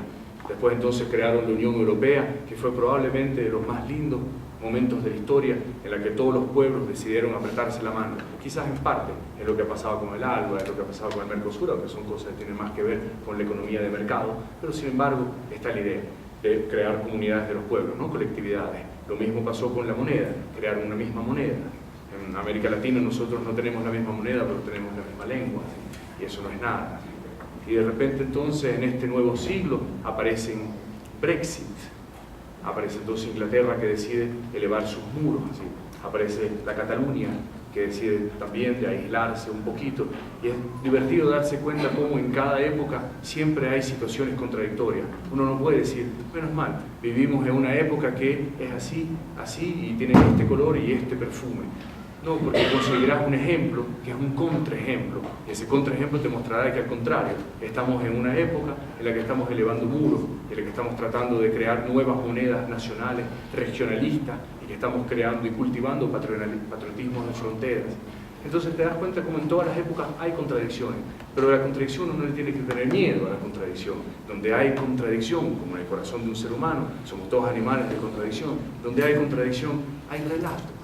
Donde hay contradicción hay vida, donde hay contradicción hay literatura, porque justamente está lo que decía Pierre hace poco, serenidad por un lado y tormento por el otro. Y en ese entonces mestizaje de los dos aparece entonces un texto que no hubiese aparecido si estuviésemos en una época de dolorosas platitudes. Lo bueno es que la literatura siempre está en el contrapoder, siempre política, pero política viniendo de esa, siempre casi viene de los vencidos. Toda la literatura que se ejerce desde arriba y que es como que está aliado con el poder, esa literatura no funciona, no dura, no. La literatura siempre creo que está de los lados de los vencidos del idioma, que luego toman tu revancha. Y es la voz, y dar la voz a los que no la tienen, ¿no? También darle, ahí existen en los libros muchas veces de los sin voces. Todo eso también, por eso también elegimos, yo creo que ese campo, porque es político, pero político como nos gustaría hacerlo, no como muchos hombres políticos, pero político porque da una visión del mundo y porque muchas veces está con los que no tienen nada. O sea, tendría que ser. Es Carlos Fuentes, ¿no? Darle voz al gran silencio de nuestra historia. Sí, creo que es una de las soluciones. Si tienen preguntas. Me parece importante recordar la pregunta de la profesora María Rosario. Pues hablando un poco más fuerte, no te escuchamos aquí. Me parece importante recordar la pregunta de la profesora María Rosario, pues hablando de las lenguas y todo eso, ¿por qué la decisión de escribir en francés? Sí. Yo, cuando tienes una vida desordenada, pero mi caso no es extraordinario, es el caso de todos los hijos de diplomáticos, o los hijos de militares, o los hijos de qué sé yo, directores de grandes empresas, ¿no? Que siempre han tenido que moverse, todos los hijos se mueven con ellos. Y cada país tiene su sistema educativo, ¿cierto? Y adentro de ese sistema educativo, en función de las edades, estás en tal clase o en tal clase, ¿no? Entonces siempre puede haber desorden. Cuando te mueves mucho, si vas siempre en las educaciones locales, llega un momento en que simplemente tienes un desorden de edades y te consigues en clases de gente más chiquito, más grande y todo el cuento. Entonces aparecieron simplemente en Alemania, en Estados Unidos, en Italia, en Francia, colegios que son colegios en el extranjero. Y yo entonces soy el resultado clásico de los colegios Francia en el extranjero, ¿no? De los liceos franceses en el extranjero. Entonces a mí me enseñaron de alguna manera a pensar intelectualmente, entre comillas, en francés. Es decir, me enseñaron la historia, me enseñaron la geografía, me enseñaron la matemática, me enseñaron todo eso en francés. Y era en el recreo en que todo se pasaba en español o en la casa, ¿no? Entonces yo pienso en español, yo sueño en español, yo hago el amor en español, cosas así. Pero sin embargo es en francés que me pongo a tratar de entender cuáles son las estructuras narrativas, sé cuáles son los laberintos, las astucias, sé cuáles son los minotauros del francés, sé cuál es la gramática francesa, el vocabulario, la ortografía y todas esas cosas. Entonces, obviamente que cuando tenía que pasar de una idea abstracta y de ponerla en palabras, era mucho más simple para mí de pasar por el francés, ¿no? Y entonces, puesto que me lo enseñaron, simplemente. El español lo tengo de manera más visceral, es un idioma más sanguíneo, de pronto he leído menos en español que en francés, entonces paradójicamente, inmediatamente cuando estoy frente a un bilingüe, un bilingüe francés-español, voy inmediatamente a pasar al español, pero en el momento de conseguir, por ejemplo, vocabularios precisos, por ejemplo, hablar de literatura, hablar de metáfora, hablar de hipotiposis, hablar de, qué sé yo, caracterizaciones de personajes, desarrollos novelescos, de repente entonces voy inmediatamente a pasar por el francés porque lo estudié en francés. En el momento entonces de escribir, obviamente que era evidente pasar por el francés. Por otro lado también fue una elección política, es decir, como ustedes lo saben, vivimos en un mundo que algunos dominan, como lo estábamos diciendo también, y que otros lo sufren. Francia domina, Venezuela o América Latina sufre. Entonces, si yo escribí en español, hubiese pasado por caminos que tienen que ver con la literatura extranjera y probablemente entonces hubiese pasado por traducciones. Pasando por traducciones pasas por infidelidades, ¿no? Y pasando entonces por esas infidelidades llegas a tener un espacio distinto en las mesas de los libreros, en la prensa, en los críticos literarios y quizás no hubiese podido hacer el trabajo que yo quería hacer, que era el poder rendirle homenaje al coraje discreto del pueblo venezolano. Sin embargo, si lo escribí en francés, me permitía estar jugando en el campo de ellos, así. Es decir, estar publicando en sus editoriales, ¿no? Estar utilizando su lengua, estar trabajando con su prensa, con sus libreros, utilizando las mismas 26 letras, utilizando el mismo abanico del vocabulario francés, es decir, utilizando realmente la lengua francesa. Y poder entonces voltear la mirada de los franceses hacia Venezuela. Es como un caballo de Troya. Sin embargo, y a mí me duele a veces cuando a mí me presentan en Francia y dicen, ah, claro, literatura francófona, ¿sí? Usted es un poco el Voltaire del Caribe, ¿no? Usted es el Diderot de la selva, ¿sí? Y a mí me sorprende porque yo digo, ¿por qué me tienen que tomar de esa manera? Es decir, yo me peleo como los franceses, con la misma lengua, ¿sí? Es decir, Amélie Nothomb, Houellebecq, nadie les dice que ellos son Voltaire, ellos son Diderot. Pero sin embargo, cuando es un africano, cuando es Alain Mabanckou, cuando es un árabe, entonces dice, cuando es Kamel Daoud, es la francofonía, ¿no? Entonces ellos son los de allá, es decir, es el francés, pero el francés del mar, ¿no? El francés del bosque, el francés del tal. Entonces a mí me había sorprendido darme cuenta por qué nosotros tenemos, de alguna manera, la desventaja de estar peleándonos con el mismo idioma y no tenemos la ventaja de poder participar también a esa literatura francesa. Si me permites, justamente es una ventaja, creo, y es una de las bellezas de lo que Miguel es el mestizaje.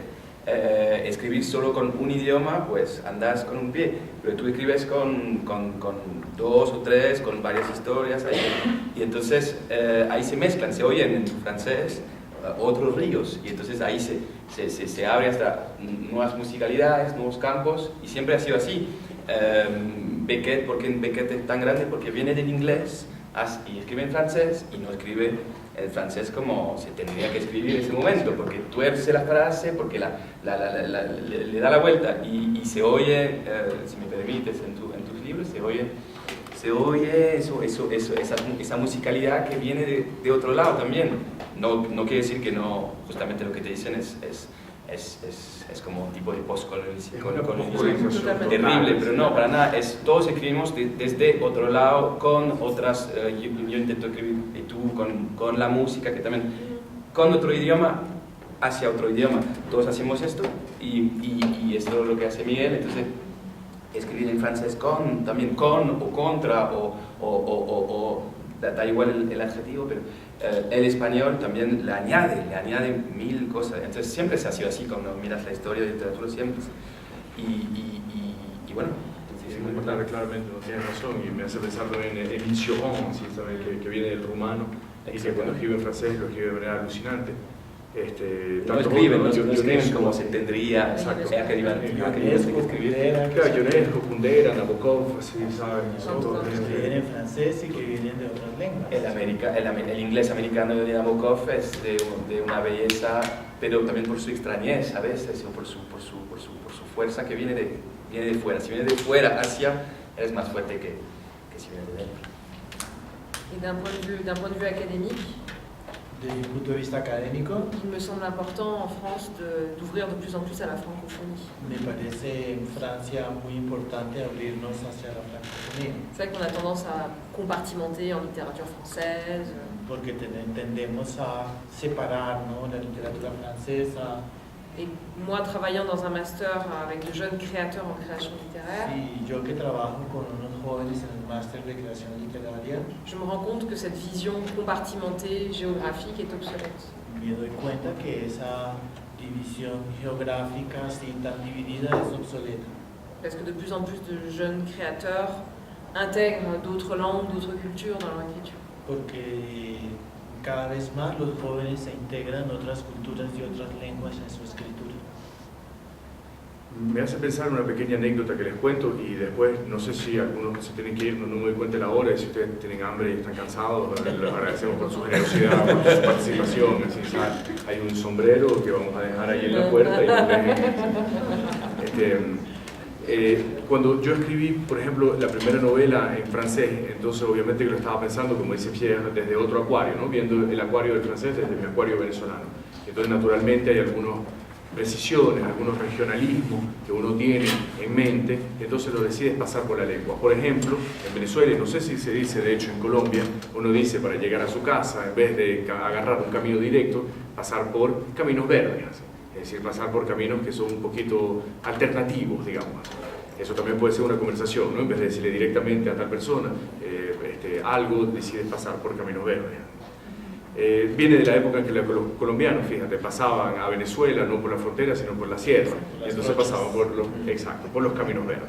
Hoy en día quedó entonces esa idea, ¿no? Bueno, voy para mi casa, coño, ¿te vas a agarrar la autopista? No, hermano, voy a agarrar los caminos verdes. Entonces pasas por los terrenos de golf.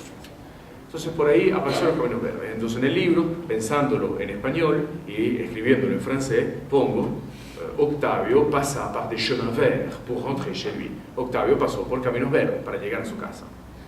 Se publica de esa manera en francés.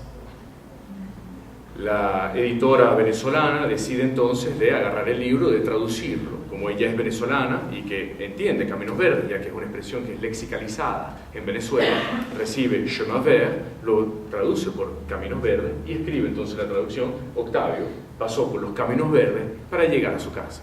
Perfecto. El libro se publica entonces en Venezuela. En el momento entonces en que se publica en Venezuela, España se interesa en el texto y España entonces compra la traducción venezolana, pero decide castellanizar el venezolano, ¿no? Hispanizar el venezolano. En el momento entonces en que llega en la frase Octavio pasó por los caminos verdes, naturalmente, siendo español de Madrid, no entiende caminos verdes, pregunta lo que es, la traductora venezolana le explica y dice, atajos. Y entonces escribe, Octavio pasó por atajos para llegar a su casa. Y manda entonces la traducción española a la traductora venezolana, que lo recibe y que manda un mail en el que me ponen copia, y es la razón por la cual hoy en día yo les estoy hablando, y el mail dice, querido señor, 5 siglos después de la colonia española, usted todavía está conquistando nuestra lengua. Nosotros que le trajimos un español que está lleno de caminos verdes, y usted nos trajo una lengua que está llena de atajos. Nos cambia caminos verdes por atajos. El tipo, que se llama Ricardo López, que es el editor español, que es un tipo fantástico, extraordinario, recibe ese mail y le responde, señora, no lo tome de esa manera y no haga un llamado a la resistencia indígena para hablar simplemente de una traducción. Y empieza entonces una guerra entre ellos, en la que se mandaban los mails y me ponían en copia. Yo veía que ella escribía en la mañana y entonces llegaba como a las 3 de la tarde, más o menos, ¿sabes? En España, en Europa, y los dos temblábamos, ¿no? Que a las 3 de la tarde iba a aparecer el mail de la venezolana diciendo, usted no nos tiene que quitar la tropicalización de nuestro idioma, no nos tiene que quitar el sabor de nuestro idioma, no nos tiene que quitar el mango, la guayaba, ¿no? De nuestro idioma. Y de repente entonces empezó una guerra sublime entre ellos dos, en la que tenía la impresión de que, como decía Émile Cioran, ya que estábamos hablando de él, je rêve d'un monde où les gens pourraient tuer pour une virgule, sueño de un mundo en el que alguien pudiese matar por una coma. Y tenía realmente la sensación deliciosa de ver estas dos personas, que son dos personas, los dos tenían razón, los dos tenían argumentos sólidos, o sea, no es que alguien tiene razón y otro que no tiene razón, o sea, los dos estaban perfectamente en su derecho y que estaban teniendo conversaciones de altura en las traducciones. Y llegó un momento en que, poniéndome en copia, como si diciéndome en algún momento, el autor, ¿no? Tiene que declararse, así, ¿no? El autor tiene que pronunciarse. Pero tú estabas por el camino verde. Yo estaba por los caminos verdes, ¿me entiendes? Entonces no me quería meter en estos asuntos, ¿sabes? Y yo veía los mails pasando y me quedaba calladito, silencioso, mudo, porque decía, no, yo no tengo nada que ver en esta historia. Y de repente cada uno me escribió por su lado diciendo, usted tiene que decir quién tiene razón. Y recuerdo haber recibido ese mail con mucho dolor y no supe realmente cómo responderlo. Hoy en día todavía no sé si respondí bien o respondí mal. O sea, pero les escribí diciendo, una vez que el libro está publicado ya no me pertenece. Así. Le pertenece a los lectores, le pertenece a los estudiantes en literatura, le pertenece a los críticos literarios, le pertenecen a los periodistas, le pertenecen a los amigos escritores, le pertenecen a los libreros, le pertenecen a los representantes comerciales, a los traductores. Le pertenecen a toda una masa anónima y luminosa de gente que uno no conoce y que terminan ellos trabajando y conociendo tu texto mucho mejor que tú mismo. Mi ego no está suficientemente desarrollado como para decir, escribí un diamante, nadie lo puede tocar. Al contrario, yo escribí un boceto, escribí un principio de algo, es una raíz, y juntos quizás, si trabajamos en colectividad y cada uno le pone un poco de su piedra, un poco de su resplandor, un poco de su rosa, entonces podemos hacer juntos un jardín, pero solo no lo puedo hacer.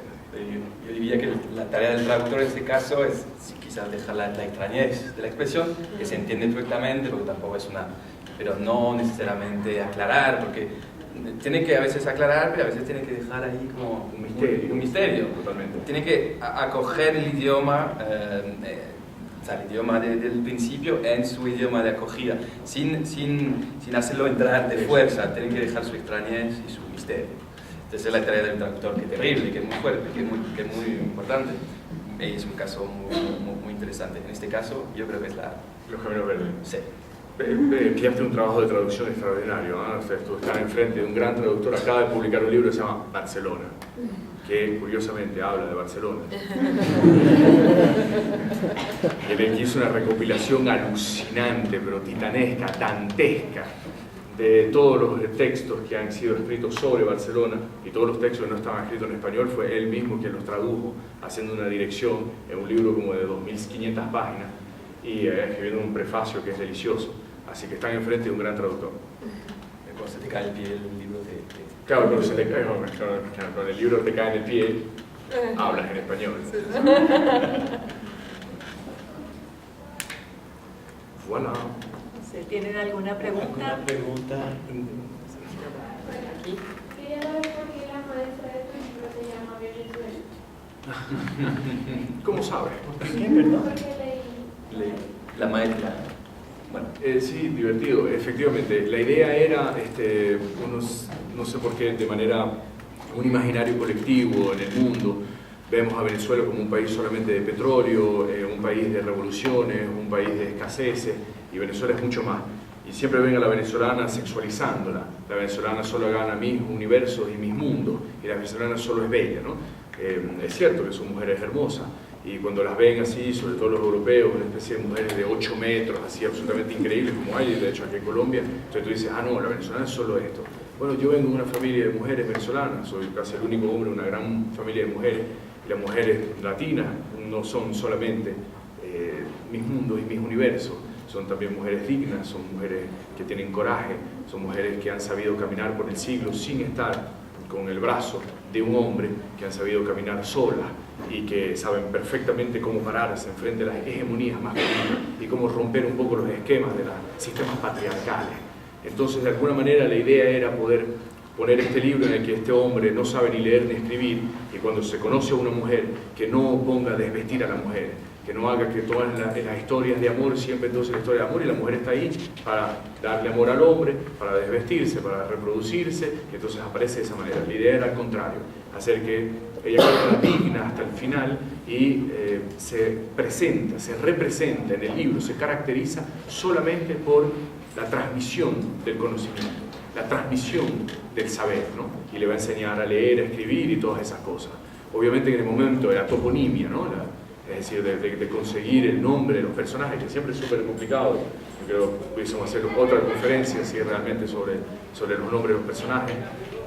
Era evidente para mí de que en el vientre fonético del nombre de esta mujer tenía que aparecer de alguna manera la mujer venezolana. Y yo conocí a dos Venezuelas. O sea, yo conocí una gran amiga que se llama Venezuela Rodríguez, y me parecía lindísimo poder llamarse como su país. Entonces, efectivamente, el personaje se llama Venezuela para poder, adentro de su nombre, adentro de las sílabas del nombre, tener todas las mujeres venezolanas. Esa es la respuesta. Yo la pregunta era cómo, pues que no tocaron. ¿Cómo funciona eso de la performance? Sí. Rápidamente. C'est vrai, comme je l'ai expliqué, moi j'aime bien ouvrir, être entre plusieurs genres, entre plusieurs formes. Como ya lo expliqué, me gusta abrir entre varias formas, diferentes géneros. Je viens de la musique, par ailleurs, je suis pianiste au départ. Sí, ella viene de la música, es pianista inicialmente. Et j'ai pratiqué pas mal la poésie. Y ha practicado la poesía, sí, ha escrito. Et la poésie contemporaine a beaucoup à voir avec la performance et la poésie sonore notamment. La poesía contemporánea tiene mucho que ver con la poésie sonore, la poesía sonora y la performance. Y el performance. En tout cas, c'est un courant qui m'a intéressée puisque venant de la musique, voilà, la poésie sonore est un peu un lien entre le texte et la musique. Entonces, en la medida en que vengo de la música, eso es algo que me ha interesado, esa unión entre la poesía, la música y esa poesía sonora. En France, il y a notamment un créateur de poésie sonore assez connu qui s'appelle Bernard Haitzik. En Francia hay un autor que es conocido de poesía sonora que se llama Bernard Haitzik. Et en Estados Unidos, il y a en los Estados Unidos John Giorno, Italian name.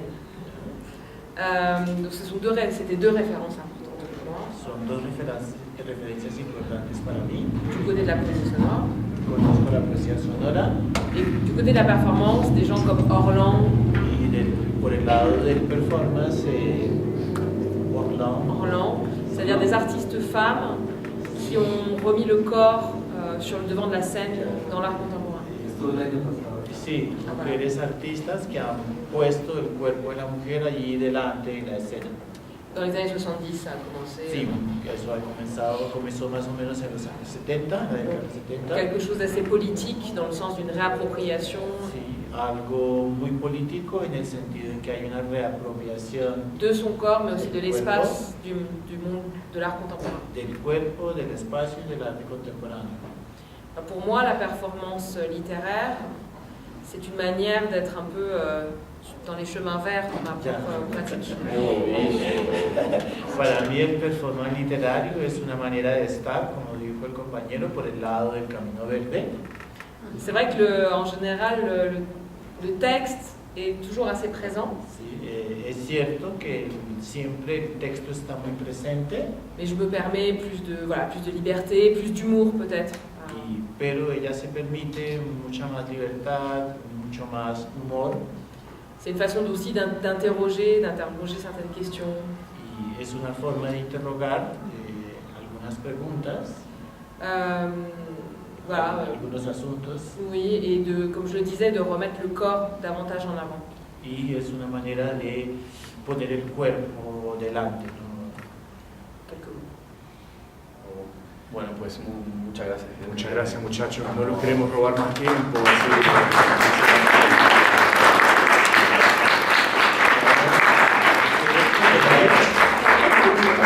Merci beaucoup. Muchas gracias. Gracias por la traducción y gracias por la presentación. A ustedes por haber venido, esperamos poder leerlos prontamente en francés o en español. Exactamente. Ah, bien. Je vous laisse ça, c'est la présentation du master.